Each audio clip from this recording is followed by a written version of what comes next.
Gimana kabarnya pada pagi hari ini? Sehat. Sehat, alhamdulillah. Apakah hari ini bahagia? Ya, sedikit Oke, Bu. sedikit. Nah, walaupun di pagi hari ini suasananya sedikit mendung, tapi kita tetap harus semangat dalam mencari ilmu. Oke, sebelum kita mulai pelajarannya, Bu Guru minta ketua kelasnya untuk memimpin doa terlebih dahulu. Oke, ketua kelasnya siapa? Oh, Dinda. Oke, Dinda, tolong dipimpin doanya. Berdoa mulai.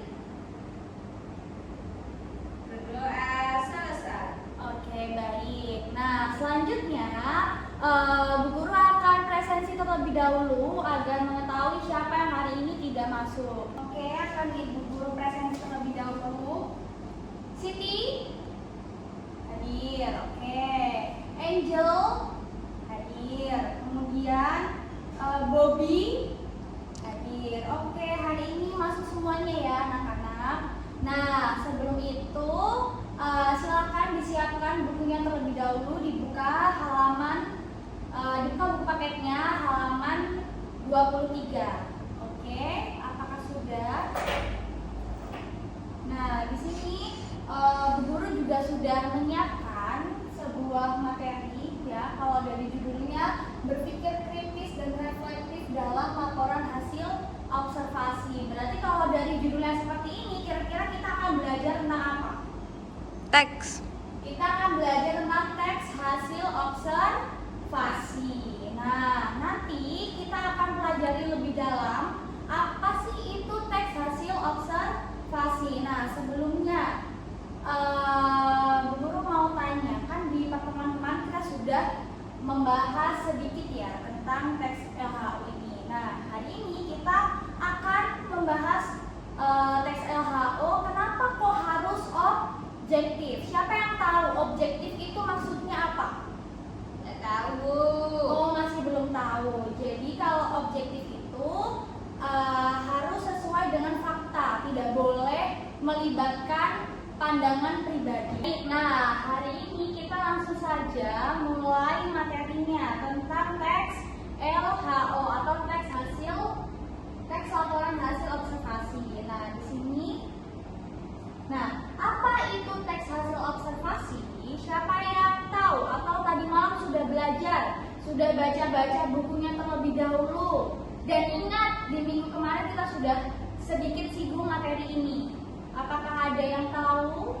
Pengamatan Bu, pengamatan. Oke, pengamatan di Siti betul. Nah, untuk lebih jelasnya kita perhatikan. Nah, di sini ada teks laporan hasil observasi adalah teks yang berfungsi untuk memberikan informasi mengenai suatu objek atau situasi setelah diadakannya investigasi. Nah, investigasi itu sama juga seperti pengamatan. Betul. Nah, jadi nanti di dalam teks hasil observasi ini yang dituliskan itu sifatnya harus nyata, harus fakta, tidak boleh menggunakan opini pribadi atau pandangan pribadi. Nah, tadi ini kaitannya sama yang awal tentang teks LHO itu harus objektif.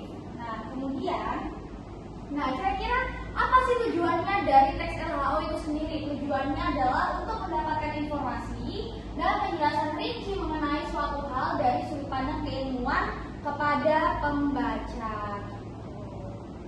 Berikutnya ada ciri-ciri teks LHO. Ada 5 ciri-ciri yang bisa kita gunakan untuk menentukan apakah dia termasuk teks LHO atau tidak. Yang pertama, bersifat objektif. Itu adalah hal yang paling utama. Teks LHO itu harus objektif. Tadi sudah Bu Guru jelaskan, objektif itu adalah sifatnya dia nyata atau penilaiannya itu sesuai dengan realita yang ada, tidak ditambahkan dengan opini pribadi. Kemudian yang kedua, berdasarkan fakta. Nah, ini berkaitan sama yang ciri pertama. Kemudian yang ketiga, bersifat khusus dan spesifik. Jadi kalau misalkan teks LHO-nya itu sedang membahas tentang lidah buaya, nah dia akan membahas lebih spesifik tentang lidah buaya itu sendiri. Kemudian yang keempat, disusun secara sistematis. Jadi strukturnya teks LHO itu sistematis ya, tidak acak-acakan. Nah, kemudian opini pribadi. Nah, jadi nggak boleh pakai kalimat menurut saya lebih suka ini bla bla bla bla bla, kayak gitu tidak boleh. Jadi harus yang dituliskan itu sesuai dengan fakta yang ada di lapangan. Kemudian, nah, seperti apakah laporan hasil observasi yang objektif itu? Nah, kita perhatikan di sini ada teks A dan teks B. Kalian boleh baca dulu, Bu Guru kasih waktu 5 menit untuk membandingkan perbedaan antara teks A dan teks B. Kemudian nanti kalian tentukan teks mana yang objektif. Nah, silakan kalian pahami terlebih dahulu, dibaca terlebih dahulu. Nanti yang sudah tahu jawabannya boleh langsung mengangkat tangan. Taksa. Oke, siapa yang sudah tahu jawabannya? Saya Bu. Oke, apa jawabannya? Yang mana? Teks A atau teks B yang objektif? Yang A, Bu. Yang A, benar. Nah, teks A ini adalah contoh dari teks LHO yang objektif karena tidak berisi pandangan pribadi atau kalimat yang mengutarakan perasaan pribadi penulisnya. Nah, kalau di teks B, coba perhatikan di kalimat pertama. Kegiatan kebersihan di SMA Mandiri sebenarnya membosankan karena hanya sedikit siswa yang benar-benar mau bekerja. Dan di situ ada kata membosankan.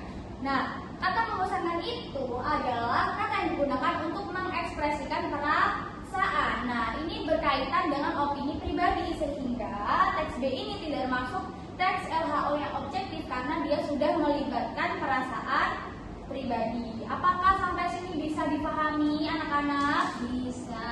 Oke, kalau bisa kita lanjut. Kemudian, nah, ini berkaitan sama yang teks sebelumnya sudah kita bahas. Laporan observasi yang objektif ada 4. Yang pertama, berkaitan dengan fakta bukan opini. Jadi semuanya kalimat yang ada di dalam teks LHO itu harus berupa fakta. Tidak boleh ada tambahan unsur opini sedikit pun. Yang kedua, tidak dipengaruhi perasaan atau pandangan pribadi. Nah, ini yang terjadi di teks B tadi, ada kata membosankan. Nah, kenapa kok membosankan itu tadi bisa dimasukkan ke dalam kategori teks yang tidak objektif? Karena dia sudah dipengaruhi oleh perasaan penulis itu sendiri. Kemudian yang ketiga, disertai data pendukung yang akurat. Nah, kalau yang di teks A tadi kita perhatikan, di situ ada datanya yaitu 90% siswa. Jadi ada persentase yang digunakan untuk mendukung data pada teks A agar lebih akurat. Kemudian yang terakhir, keempat, menggunakan bahasa yang netral dan tidak menilai. Jadi bahasanya itu harus netral, tidak boleh memihak salah satu sisi saja. Kemudian, nah, kita cari alasannya, kenapa kok teks LHO itu harus objektif?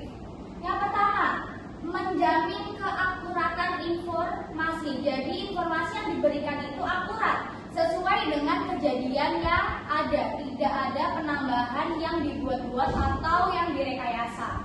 Kemudian yang kedua, menghindari kesalahpahaman atau bias membaca. Nah, ini nanti kalau sebuah informasi itu menimbulkan kesalahpahaman, yang awalnya informasi itu niatnya untuk memberikan manfaat, nah, jika timbul kesalahpahaman maka bisa menimbulkan juga dampak negatif. Kemudian yang keempat, kemudian yang ketiga, membuat laporan dapat dipercaya dan ilmiah. Jadi nanti ketika kalian membuat teks LHO yang objektif, teks kalian itu dapat dipercaya oleh pembaca karena tidak ada keterlibatan unsur perasaan pribadi atau pandangan pribadi. Kemudian yang keempat, menjadi dasar yang kuat untuk pengambilan keputusan.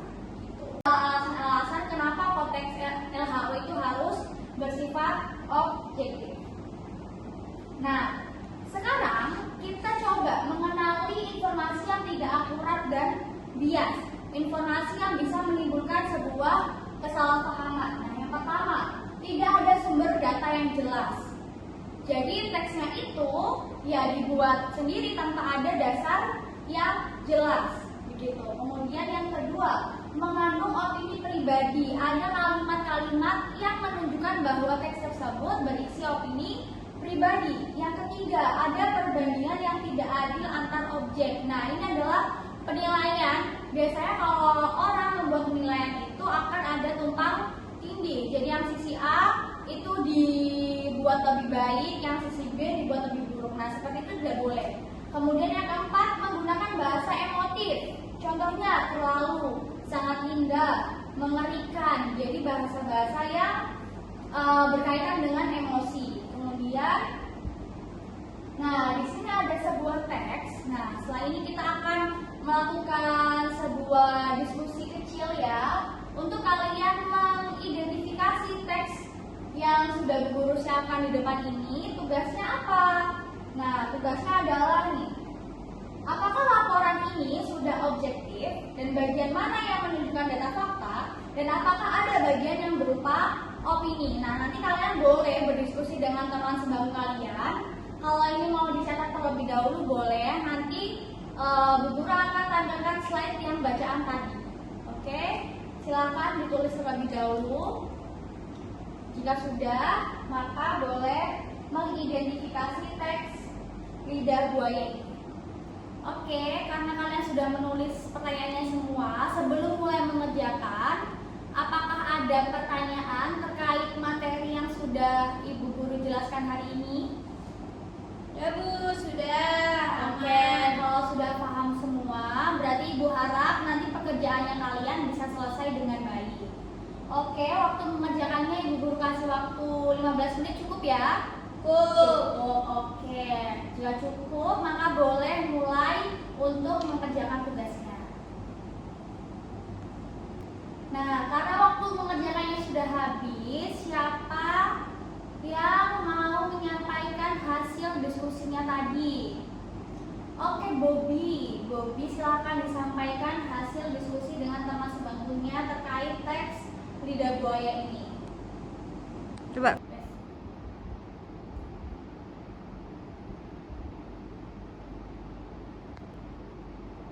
Nah, jawabannya Bobby ini bagus sekali anak-anak. Nah, benar. Dari pertanyaan yang tadi Ibu berikan, yang pertama, apakah laporan ini sudah objektif?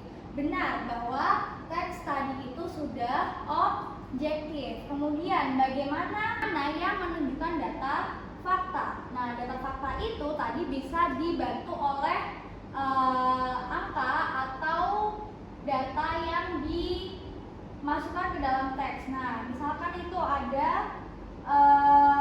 daun lidah buaya bisa lebar antara 2 sampai 6 cm dengan tinggi tanaman bervariasi tergantung jenisnya mencapai 20 sampai 36 cm. Nah, di situ bisa dijadikan bagian yang berupa fakta karena dia sudah menyampaikan angka terkait tinggi dari tanaman lidah buaya itu.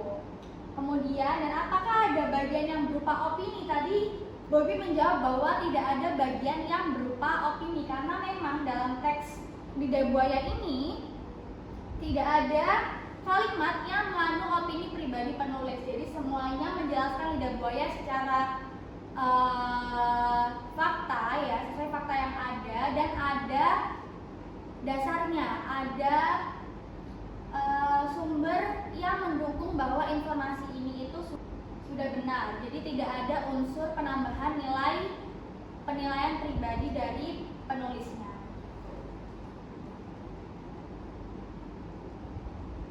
Oke, mungkin materinya cukup sampai sini ya. Jika ada pertanyaan lagi, boleh disampaikan sebelum pembelajarannya selesai. Apakah ada yang ingin ditanyakan setelah pembahasan dari pertanyaan tadi, dari soal yang diberikan? Jika sudah tidak ada pertanyaan, maka pembelajaran kita di pagi hari ini akan Ibu akhiri. Sebelum itu kita review sebentar. Tadi kita sudah belajar tentang apa saja anak-anak. Yang pertama, kita belajar tentang apa, Dinda? Teks LHO Bu. Teks LHO meliputi apa saja? Yang pertama meliputi pengertiannya, kemudian strukturnya, tujuannya ya, dulu. tujuannya Bu. Kemudian yang ketiga adalah ciri-cirinya. Kemudian yang keempat tentang teks LHO harus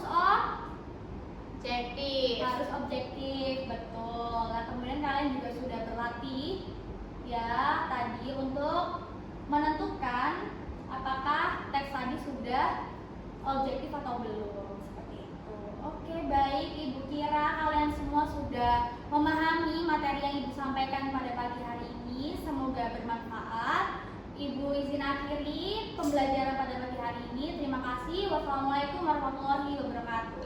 Waalaikumsalam warahmatullahi wabarakatuh.